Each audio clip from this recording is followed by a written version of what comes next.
It's very difficult to introduce Alison Wilding's work because it's such pure sculpture. She doesn't introduce the figure into her works like Anthony Gormley. She doesn't alter things out there in the world like Bill Woodrow. It's simply a matter of shapes and spaces and materials. Sometimes there are two distinct elements in the work, as here, and occasionally she makes a wall piece like this one. Often she's described the area around the sculpture in order to separate it from the world, and people have seen sexual symbolism in her work, but essentially it's the state of the art. It's pure sculpture.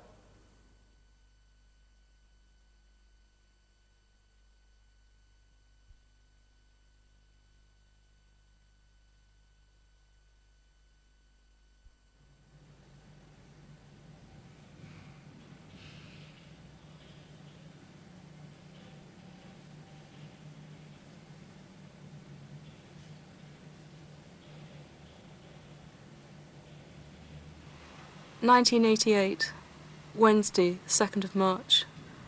Things going really badly again. In despair about this work.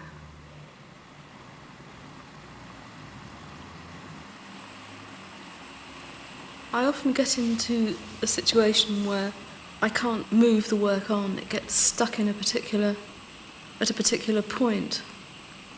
I know very clearly what I'm doing up to that point, but after that, it's a mystery. When all this is going on, I still come into the studio as though it's like a fly in a spider's web, and I stare at it obsessively as though it's going to reveal something through me staring at it. I hang around the work, and that's when I mooch around, feeling worse and worse about it. I'm unable to touch anything, to try anything out, until I've got over that point. It's as though there's a psychological hill with every sculpture that I've got to get over before I can really break out and get it into top gear. And then suddenly something happens, literally as though veils have been, drawn from the eyes.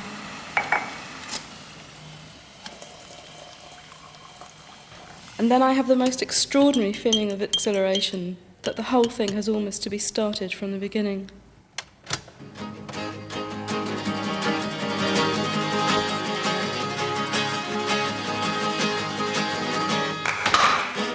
I've been so sad since it was bad. He's worn a frown, this Caledonian clown. I'm just gonna have to learn to hesitate. It frees me from what I was thinking about, and it's like a huge weight drops off my shoulders. I've got rid of all that stuff that doesn't work, and now I can do something else, something that I don't know about, and I have this feeling that I can do anything with the work.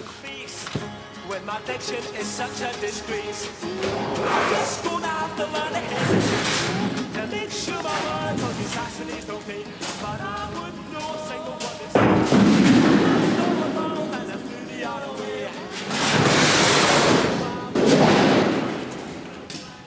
I started making this at the end of December. Initially it was a way of making two large sheets of galvanized steel stand up together in the simplest possible way. What I didn't know, but what I discovered, was that the space inside is really extraordinary. The light comes through the bottom edges, like a drawing. It's like a sanctuary. It's also a place that you can't get out of either, a kind of prison. But having gone through a really difficult time with it, I've got a pretty good idea of what I'm going to do now, which is I'm going to make something like this. It's going to be 6 foot high and out of brass.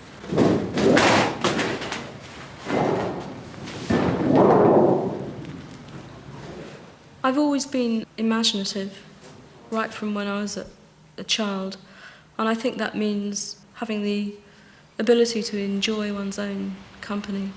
and to fantasize about things, which I still do a lot, and that's really important. I still think it's kind of essential, both when making something and when looking at something, to have the imagination that makes leaps into things possible. Imagination is a great enabler. It can free you from something very, very prosaic and down to earth into something that's almost unknowable. When I was at school, I ran an art club with my best friend, which seemed to involve collecting postcards and sticking them up on a notice board. And I failed O-level art. I think I passed A-level art. And I had this idea that I wanted to be an art student. I didn't know what being an artist meant, but it was sort of black PVC Macs and bell-bottoms. And I went to Nottingham College of Art for a year's pre-dip, as it was called then. I seemed to have absolutely no talent for anything at all. And we had these blocks doing different things, and there was a 6-week block in sculpture. And I got into the sculpture room, which seemed to be full of sort of plaster and stuff, and we were given this project. And then it seemed to be that there were no rules about this stuff. You could actually do what you wanted. And I thought, God, I didn't know anything about this stuff before, this sculpture thing. And I was completely hooked from that day. This is just about finished now. I never really made anything like this before or joined it like this, and to a large extent I was making it up as I was going along. But something that I discovered was that the inside is really quite extraordinary. And of course this won't be seen when the piece is placed inside the steel part. But I thought that's okay, because if you cut into lots of things, like the human body, for example, I mean, that's really beautiful. You don't see that either. But it's all right just to know that it's there, it's like that.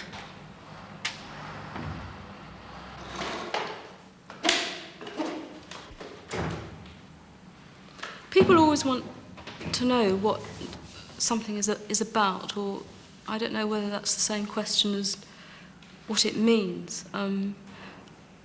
We like to be told what things mean, and labels are really important.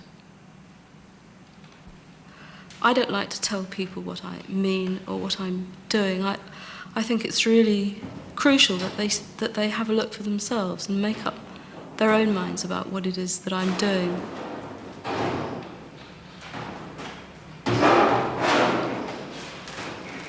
In a sense, there isn't anything to say about it because it's there in the work.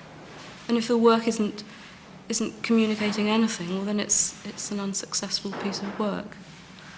And I think people don't really know how to look at things properly. And for me, sculpture is very much about looking. What is important is time, because I think it's very much about contemplation. I spend a lot of time in the studio simply looking at what I'd done, contemplating it.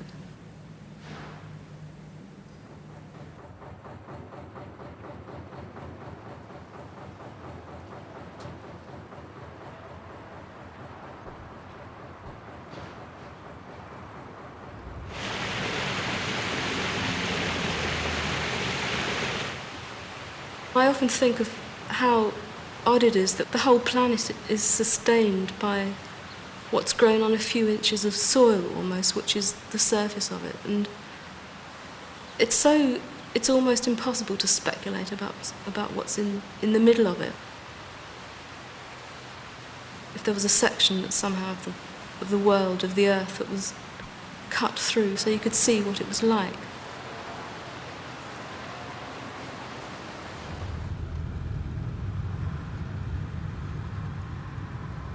I like looking inside things, which is a bit like pulling back the carpet to see what's underneath.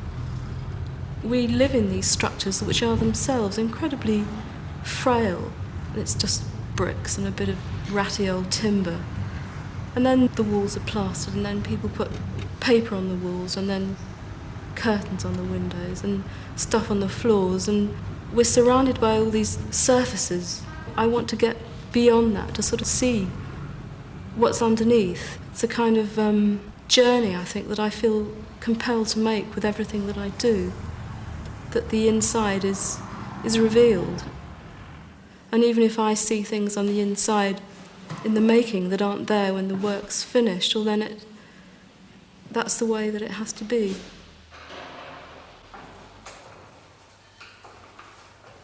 Her response to her work is emotional.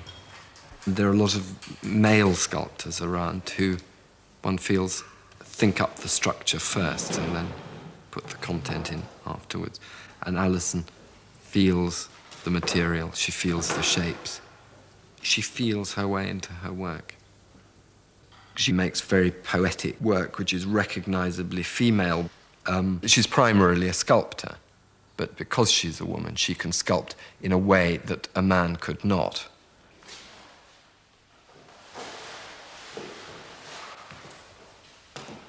She can be very, very tender with her material. And you can make very soft shapes, very beautiful, curvaceous sort of work, which suggests a lot of passion or a lot of feeling. Being a woman has made a difference to the work that I've done. I never used to think that the work that I did had any particular gender at all. But I think what happened about 2 years ago was that I made quite a small sculpture called Vestal that immediately seemed to me to be about being female. And this wasn't anything conscious on my part. I hadn't set out to make a work that was about being a woman. But some of the imagery in the work is certainly very female.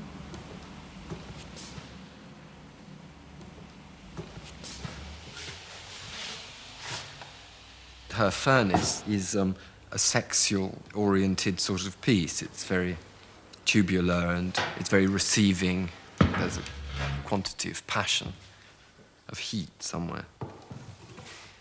When she calls it her furnace, the point is firmly established.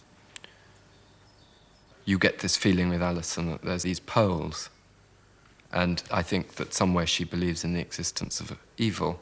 Into the Brass is a very good example of a feeling of malignness which she brings in to the work. The cloth which covers that piece is peppered with little square, beautifully made, hemmed holes, and through those holes you catch the glimmer of the brass which is underneath. And this emphasizes the sense that outside things are quite bad. It's almost like some sort of satanic cradle in which some dreadful thing is going on that you can't really speak about.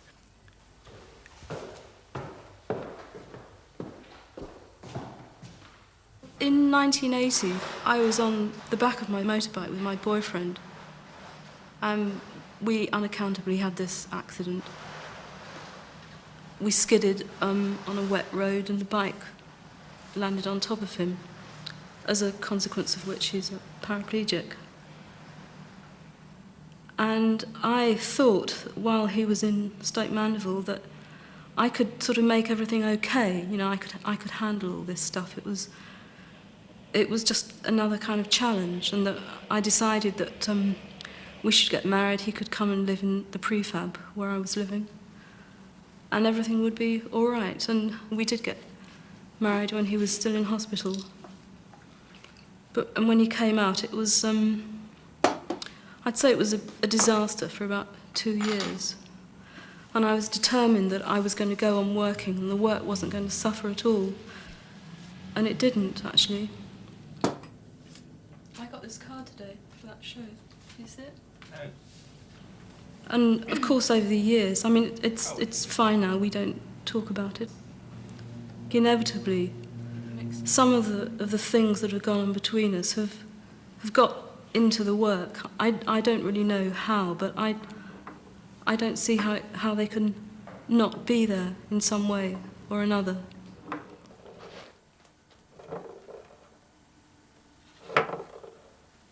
But in a way, it's been an enormous kind of source of nourishment for me, which also makes me feel quite guilty.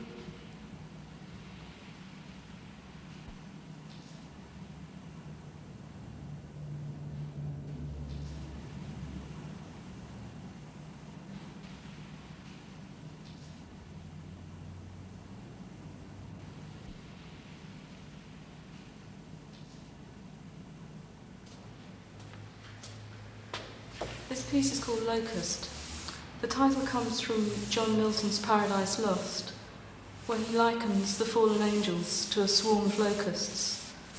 And I've always liked that malevolence.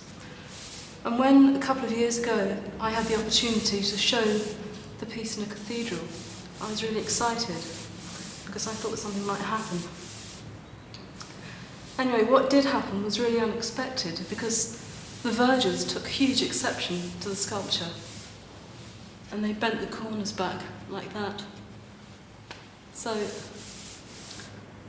I don't really know what that means, but I thought it had a sort of appropriateness.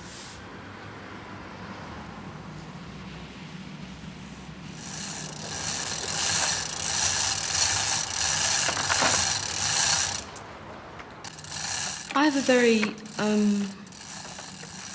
close relationship with what I do. It's not something that I leave behind when I leave the studio. I always take it home with me. And I think, well, I know that if I can, I'm in the studio 7 days a week.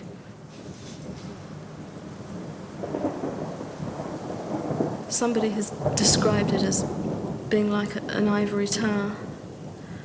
I suppose it is, because when I'm in here, I don't like leaving. It's a place where things happen.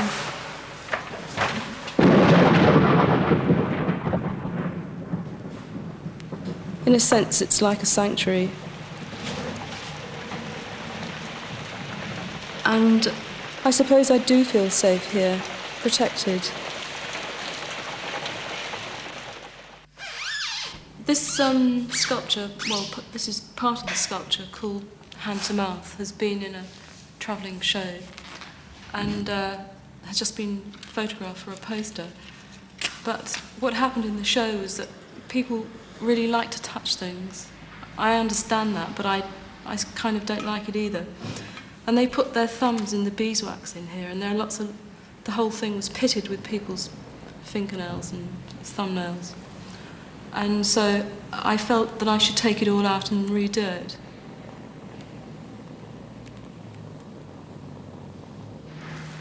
When I was a student at the sculpture school at the Royal College, we had a tutor who I found to be amazingly charismatic. And he said once to me, "You know, the trouble with you, Alison, is that your work is much more interesting than you are."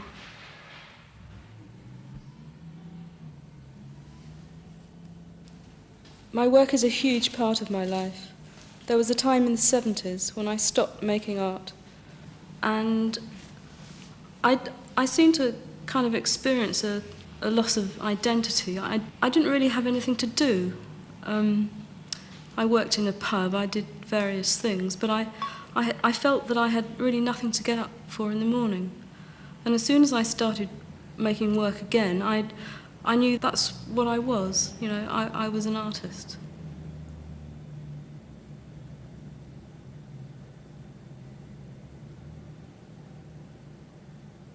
"21st of April, Thursday.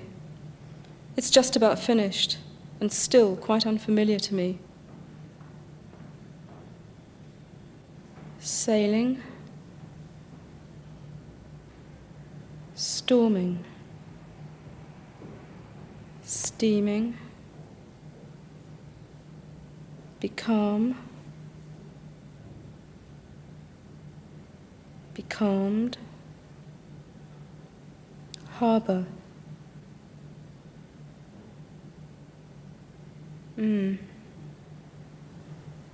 Harbour.